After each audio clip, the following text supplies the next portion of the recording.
Hi, and welcome to a Drafthouse Diary for Saturday, August 10th, 2024, when we came out here to the Alamo Drafthouse at Westminster to see Deadpool and Wolverine. My second viewing, if you're following the diary, and your first viewing, My Ian. first viewing. I've been hearing amazing stuff online about this, and I really wanted to see it, so I was happy that you were ready to see it again, to be able to take another dive. And there were so many background references and Easter eggs and cameos and all kinds of things to dig out of the background of this that I wanted to see it again just because I knew that there were things I missed the other night. And once again, I enjoyed this movie. There's not much to say about it in terms of a review. If you liked the Deadpool movies, you'll like this. If you are a big fan of Marvel, if you have strong feelings one way or another about the multiverse angle the Marvel movies have taken lately, you might like this movie. If you were a fan of Loki, the series, you'll probably like this movie. What's your impression, Ian? Overall, it's a Deadpool movie. A Deadpool movie is going to be made 50, 60% of rapid fire strung together references. This is where you would insert the clip of Captain America saying, "I got that one," and you'd be exactly on point with exactly how this Yes. goes. But that can lead to a cinematic structure that can be a little thin, I admit, but a very fun time overall.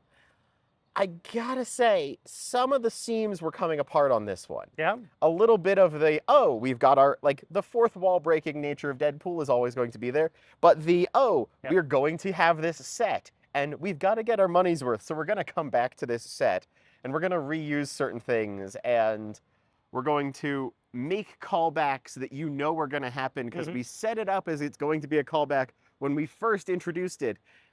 A lot of those things compounded in this one, but it overall worked, and it has plenty of, plot threads that would not fly in other movies, dangling bits that never get explained, but you don't care in a Deadpool movie. It works. Yeah, self-awareness is not going to fix things that are really broken, but it can pull together things that wouldn't necessarily go together. And that's what worked in this movie. It's worked in the previous Deadpool movies. They were kind of becoming self-aware about their self-awareness. It's starting to sound like an AI allegory here, but yeah, they were making jokes about the fact that they keep making jokes about the fact that they know they're in a movie, which makes me think maybe this is the end for the Deadpool movies. And if it is, I think that's good. This is a great note to go out on. And maybe Ryan Reynolds doesn't want to keep playing Deadpool for another 20 years. And that was kind of telegraphed by how many jokes they made about the fact that Hugh Jackman has been playing Wolverine for decades now. Exactly. Honestly, if you told me Ryan Reynolds said, nope, I'm going to just go sell more gin and mobile services and not put on the red mask again, and I'd be like, I understand. You told us that earlier, and I am absolutely for it.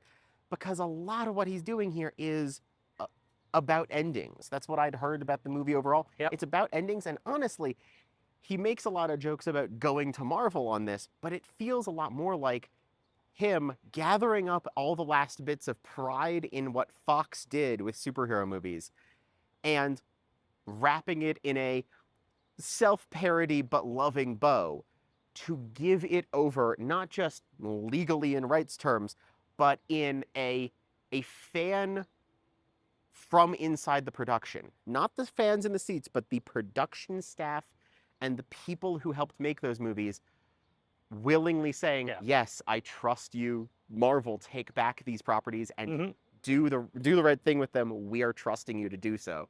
And acknowledging what this means to the people making these movies. Exactly. Without giving it away, in the credits, there is a serious and really touching little salute, little homage. I always say, stay till the end of the credits. There's an extra reason to do that for this movie. Absolutely. So I'm glad I saw it again. I'm glad I got to see it with you. I'm glad I got to see it as well. I get the feeling that this is a movie that is going to impact superhero movies moving forward. Yep. Not because it is a great, perfect movie, but because it is a turning point and a pivot in terms of how they're going to be approached a little bit. It's a bit of a flag and a marker. It also included Marvel acknowledging some of the problems with some of its recent movies. So maybe Marvel is going to use that as a chance to pivot in terms of how it's dealing with the MCU. Especially with some of the recent announcements and the the changes in how they're approaching some stuff already, it looks like this might be them pumping the brakes and making the turn when they need to, instead of plowing forward with something that wasn't working.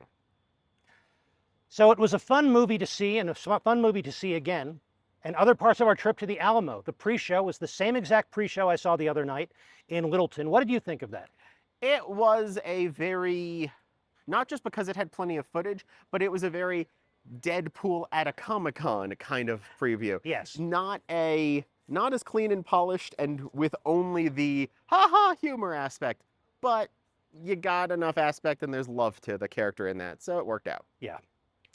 We did get some food. I got the Carnivore pizza, which I've always liked, and you got the avocado toast, is that I got right? the avocado toast with bacon, which honestly, if you're looking for a lighter, smaller option, it's great. It's still a little calorically heavy sometimes because of that ciabatta, but it is something that you can eat and sit through a movie, and if you're not having the best day, it's great for it. And we started sharing the chimichangas on the special Deadpool menu. I wanted to get your impression of that. I had them the other night. I thought they were very good for a vegetarian chimichanga.